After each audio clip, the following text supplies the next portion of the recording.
ongoing series of leadership and team development, we will be talking more in this part of my presentation on women and leadership.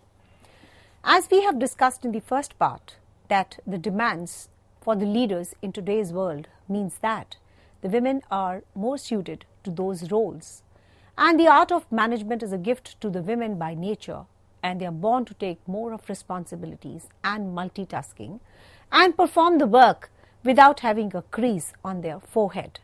So there are some prevalent thoughts which are very famous for women, that they are the ones who are expected to handle various responsibilities from the childhood, which makes them a good multitasker. Because of the stereotype role, because of the social structure, she is always into a multitasking role, which she is very competent to handle as far as the top companies' role are also concerned. So the inherent qualities make them very good managers, as they are more patient in their difficult situations and are not able to manage the situations with their positive attitude, with a calm mind compared to their counter members. So they have a quality of managing their children and simultaneously concentrate on their careers. There are some, bad thoughts which are also prevalent, that she's emotionally unstable or emotionally very soft-hearted and a little weak in managing the people, but all these things are not prevalent and, they are not true in the present realm, because she's the one who's more competent, she's the one who's multitasker, she's the one who's with the best communication skills, with the best strategy making component, and she's able to handle the internal as well as the external environment of the organization and best suited for the C-suite positions. But if you talk about the situation, actually the situation is very, very gloomy, because overall there is a barrier as far as her growth is concerned. But yes, there is no problem in giving more responsibilities to her is concerned. And of course, she's not, taken in the right perspective when she is given a C-suite positions. Why? Because she is the one, who can take care of the responsibilities, but they are not given that position to showcase her potential. So a woman alone won't be able to manage the things if she's not supported by her family members. And, we are all born with some weakness and strengths, but it is a very, negatively prevalent about women that she is little weaker compared to the strengths of the male, although this is not true in the present regard.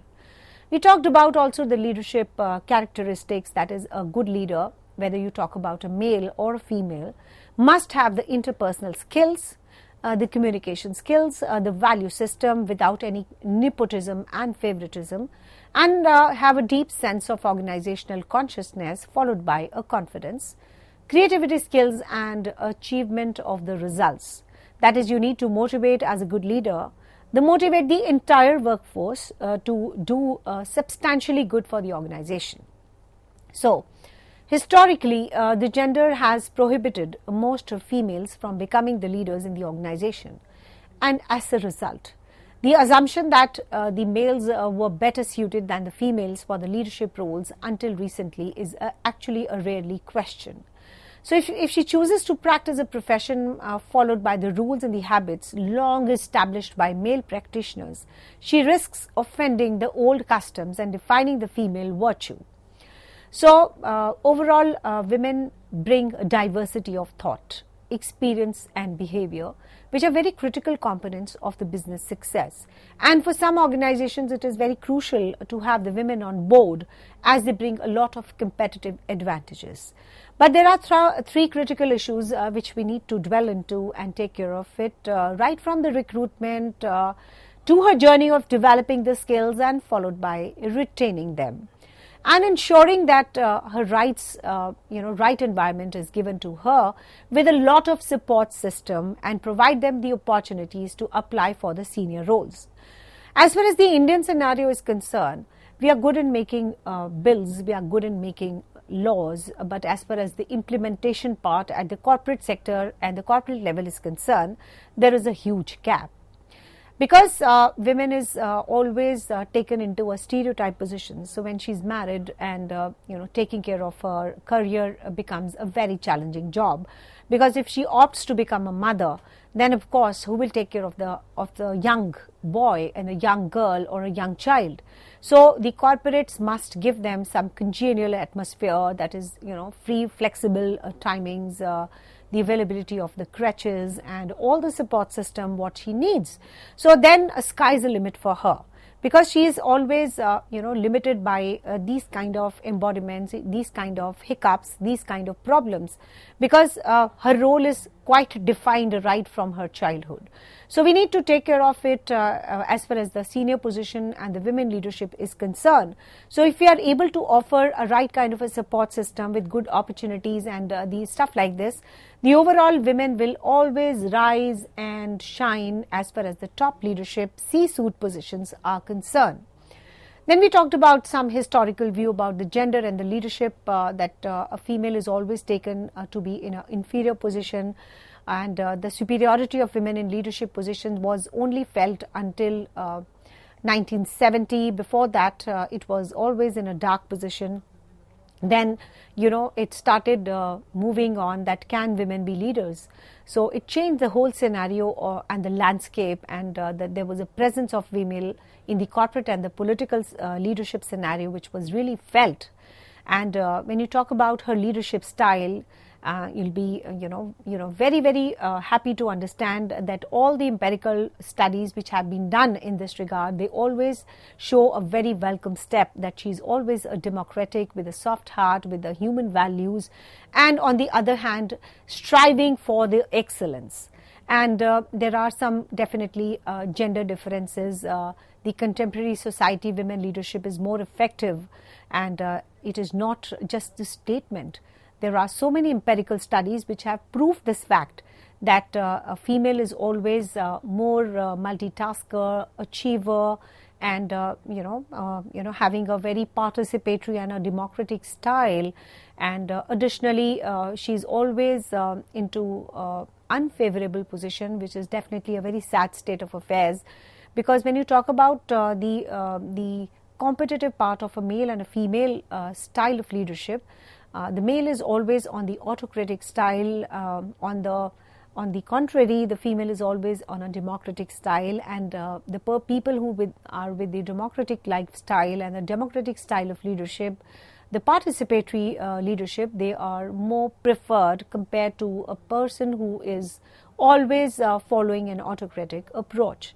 So when you talk about the transformational leadership also, the meta-analysis also found that the female and the male leaders, if you compare the two, females have more intent, capability, potentialities to transform the people compared to the male counterparts. So the meta-analysis comparing the effectiveness of female and the male leaders way back in 1995. So there's an overall men and women were equally effective leaders. There are some gender differences, that is, the women and the men are more effective in leadership roles congruent with their gender. Women were less effective to the extent that the leader role was masculized. The meta-analysis comparing the effectiveness of female and the male leaders, the women were less effective than men in the military positions and more effective than men in education, government, and the social service organizations. Now let me give you a very, very important concept of a glass ceiling. The question is, what is a glass ceiling? Women currently occupy more than half of all the management and professional positions. There was a research done by Catalyst in 2005, and the similar pretext is present in 2021.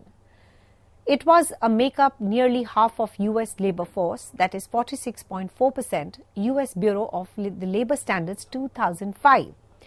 Why we are highlighting the old statistics? To understand the trajectory and the position and the evolving role of women in the leadership positions, and whether we are able to break the glass ceiling, or we are thinking ourselves and taking ourselves and seeing ourselves in the similar position.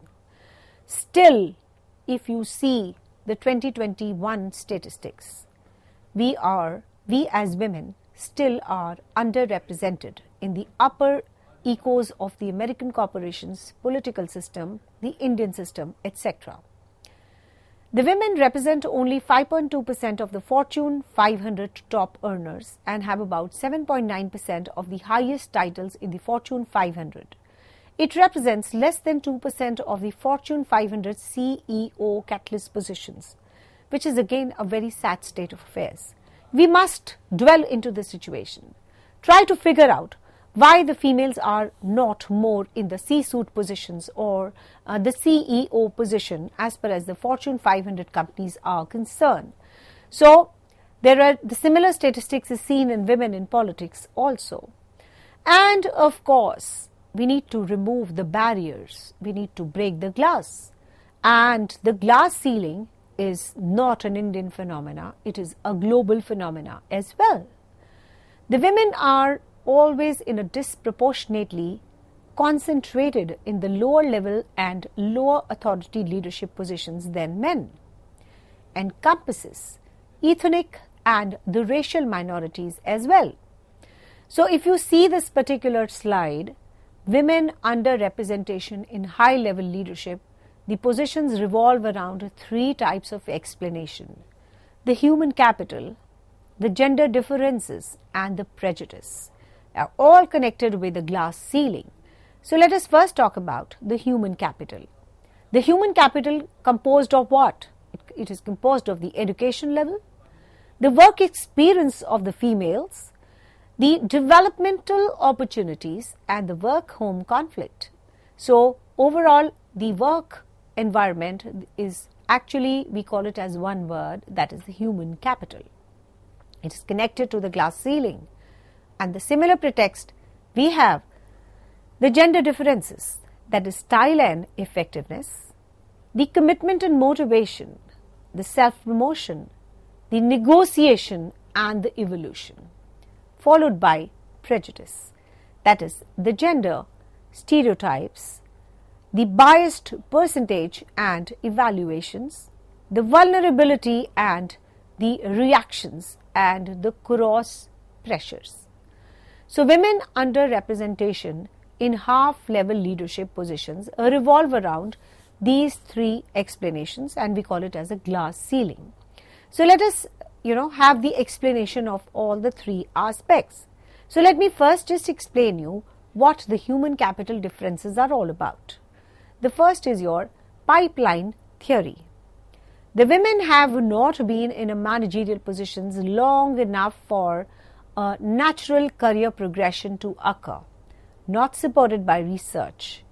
There was a division of labor which leads the women to self-select out of the leadership tracks by choosing the mommy track, that is the positions that do not funnel into the leadership positions.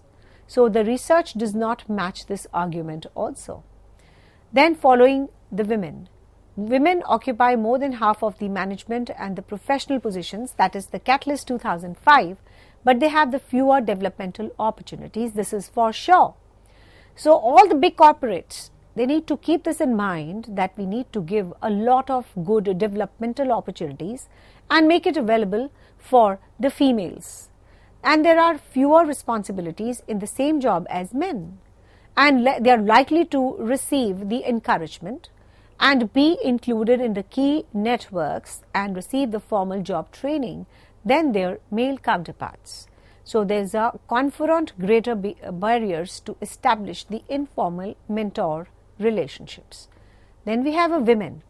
It shows the same level of identification with the commitment to pay employment roles, as male are less likely to promote themselves for the leadership positions than men, and they were less likely than men to emerge as a group leader, more likely to serve as a social facilitator. So these are the inborn qualities of the female which are primarily responsible for the glass ceiling. The women faces a significant gender bias and the social disadvantages when they self-promote and are less likely than men to ask for what they want, and they are also less likely to negotiate than men. So there are some psychological differences on the trait often seen as related to effective leadership. So the men showing slight more assertiveness than the women. The women showing somewhat the higher levels of integrity than the men. It was by Feingold 1994, Frank Crown and Spake in 1997. There is an explanation for the glass ceiling. The gender bias stemming from the stereotyped expectations, the women take care and men take charge. There was a survey of women executives from the Fortune 1000 companies on the reason for the glass ceiling. 33% of the respondents cited stereotyping, preconception of the women role and abilities as a major contributor. So when this question is asked from the female herself, she reported only 2 primary factors for her present plight as less under or less advantaged position or under privileged position as far as the leadership positions are concerned. The first was a stereotyping and the second is your preconceptions about the female role and abilities as a major contributor. When you talk about a prejudice, it helps explain the numerous findings. 1. Less favorable attitude toward the female than the male leaders. That is, the attitude what we get for the female leaders are less favorable, and there is a greater difficulty for the women to attain the top leadership roles. There is a greater difficulty for the females to be viewed as effective in the top leadership roles. Now, breaking the glass ceiling is very important. The research data suggest that the glass ceiling is slowly cracking, which is a good news. There are some convergence of the factors. They contribute to the leadership effectiveness and the rise of the female leaders. There are some factors which contribute to the leadership effectiveness and the rise of the female leaders. Culture of many organizations is changing. Gendered work assumptions are being challenged. And the organizations valuing the flexible workers and diversity of the top managers and the leaders. There are some factors contributing to the leadership effectiveness and the rise of female leaders. Talk about the culture of many organizations is changing. They are now taking females on the top positions very, very easily. They are creating a change in the organization. Now, gendered work assumptions are being challenged. That why this? Why a female cannot be on a C-suite position or the top-notch positions? So, we are talking about the challenges. We are talking about the changes. The changes, the challenges are actually changing the entire landscape, wherein female leaders are shown in a very positive situation. And people are taking them as their bosses. The organizations are also valuing the flexible workers and diversity of the top managers as well as the leaders. At the regional, national and the global levels, women are increasingly making their leadership felt. In what? In entrepreneurship, in administration, in education, in engineering, in health and in other fields. Women are increasingly determined to break through the conventional glass barriers that prevented the women from rising to positions of the leadership, even if they have the necessary abilities and the necessary talents. In the current times, women are continuously changing and accomplishing the new horizons, the new milestones throughout a wide range of the human activities. Women leaders have emerged over the world, including Hillary Rodham, Clinton, Indira Nooyi, Opere, Theresa May, Christine, and to mention a few. Women are rising to the occasion as stronger leaders and taking on additional responsibilities that come with it as compared to males at the same level. Women are more likely to support their teams and push diversity, equity, and of course, the inclusion activities. They are also more likely to support the women of the color as allies. Most of the companies, however, do not acknowledge or reward this vital labor, which has a serious ramifications, that is, the negative consequences. The companies risk losing the very leaders they need right now, and it's difficult to see how they will navigate the pandemic situation and create the inclusive workplaces if this effort isn't emphasized. Women are gradually and slowly making their leadership positions felt in the entrepreneurship and other fields. Women are now resolved to break the traditional glass ceiling that barred them from entering the leadership positions, even if they possessed the requisite skills and the talent to occupy them.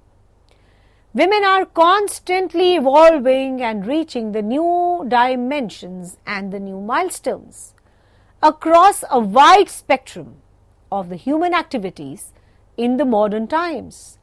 The world has witnessed the advent of women leaders such as Hillary, etc. Regardless of its size or the functions, every organization requires a leader. A muddle of men and machines is a leaderless organization. The anarchy is a country without leadership. A society without leadership is violent and the dangerous place to live. So what does it mean to be a leader? What does it take to be a leader? These questions want deliberations. These questions want discussions. A leader is someone who motivates and influences a group of people to achieve their objectives. The ability to persuade the people to achieve the goals and to improve themselves is a hallmark of leadership. Definitely a golden mark of leadership. So a leader is the ability of a superior to influence the conduct of the subordinates, the group to persuade them, and to adopt a specific course of action. This was given by Chester Barnett. The gender does not play a role in the leadership. It is a collection of the leadership attributes that are neither natural or fostered in the people who grow into the great leaders with a large following. Men and women both can be the leaders.